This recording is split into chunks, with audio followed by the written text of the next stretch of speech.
Welcome to Sin City Living. My name is Jason. I'll be bringing you today's episode. As always, please hit the like and subscribe buttons. We have a lot of content coming out all the time. We would like to give our usual shout out to our patrons. We appreciate all the tips and support. Just going to go towards making the channel better and hopefully adding some new games as soon as we were able to. We're very excited to try and bring roulette to you guys as soon as possible. Unfortunately, roulette is a very expensive setup to do it properly. So for today, what are we going to talk about? Today we are going to talk about, as a dealer, how not to get bogged down in your game. I see this happen with a decent amount of regularity, both as a dealer and as a player, and actually when I'm setting box. So where does it happen? Well, it happens when you have dealers that are not super confident in their game or don't really understand human nature all that well. And I'll explain what I mean by that in just a second. So the first part of understanding the game is when dealers get themselves confused on some basic moves. For instance, we are going to, let's say a player has a 6 and 8 for $18 a piece, and a 6 rolls, and the player throws in $5 and says, let me get my 6 and 8 to 30 each.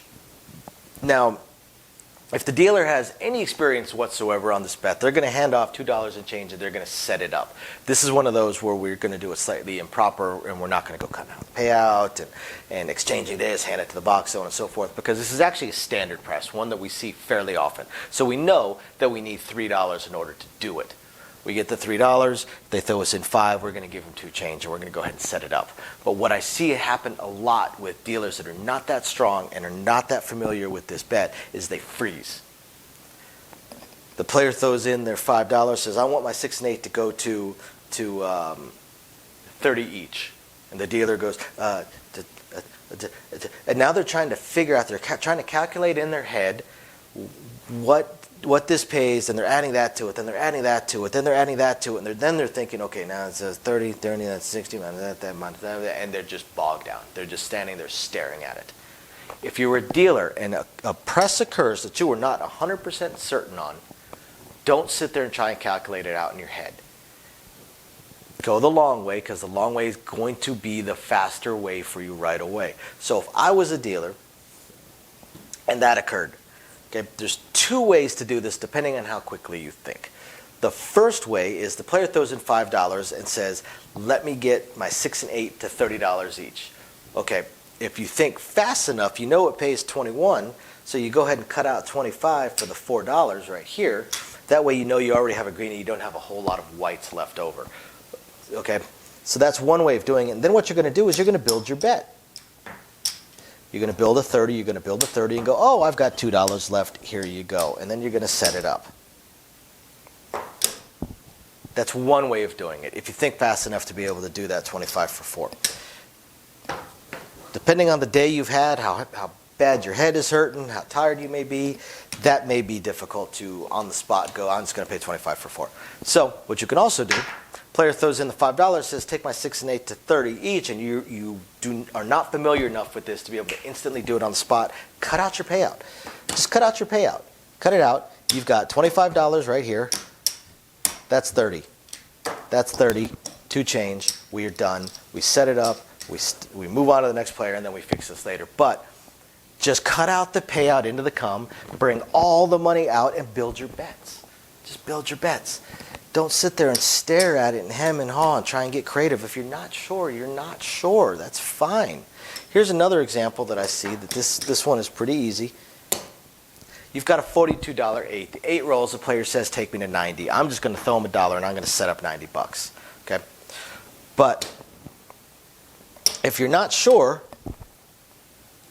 you know 90 doesn't need any ones, so you're going to do what is a relatively standard move. 42 pays 49. We typically, if we can, pay 50 for 1. So if the player says, take me to 90, I'm going to cut out 50 for 1, drop a green there, size in, and go, oh, you've got 1 change, and there's the 90. Go the long way. Take the money out, cut the payout out, take the bets down, build your new bet, and then set it up. I guarantee you the long way is still going to be 10 times faster than staring at it, hemming and hawing and trying to figure it out. When in doubt, just cut out the payout.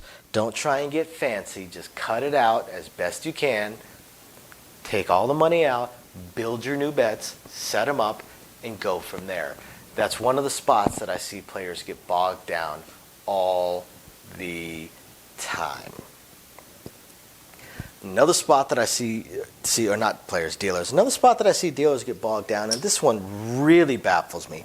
This one is not as common, but when it occurs, it tends to occur with a lot of frequency, because if this pops up, it's a very, very, very rookie dealer. It's a very weak dealer.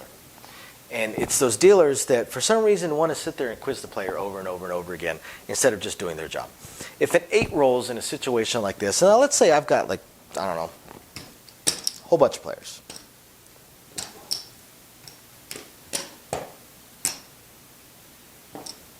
So I've got 5 players, and they're all doing place bets. Okay, and the 8 rolls, and the first player says, "Hey, go ahead and press me up 1 unit." Okay, you got it. There you go. You're pressed up 1 unit. Now I get to the next player, and I cut it out. They don't say anything. I'm just going to give them their money. I'm going to move on to the next player. But a weak dealer. This player threw a press move at him. It stopped them for a second. Then they remembered the press and they cut it out. So now this player is going to go, "You want to press? You want to press? You want to press? You want to press?" Don't ask questions. Don't ask questions as a dealer. Don't ask questions if you don't have to.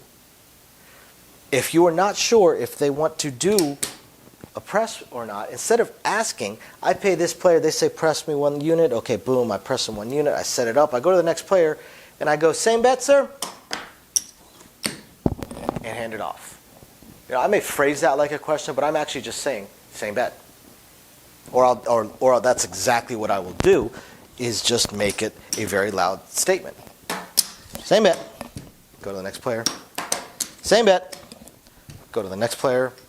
"Same bet." No, press me 1 unit. Okay, you got it. And we'll go from there. But I'm just going to keep saying "same bet." "Same bet." Here you go. Instead of asking them a question and getting bogged down.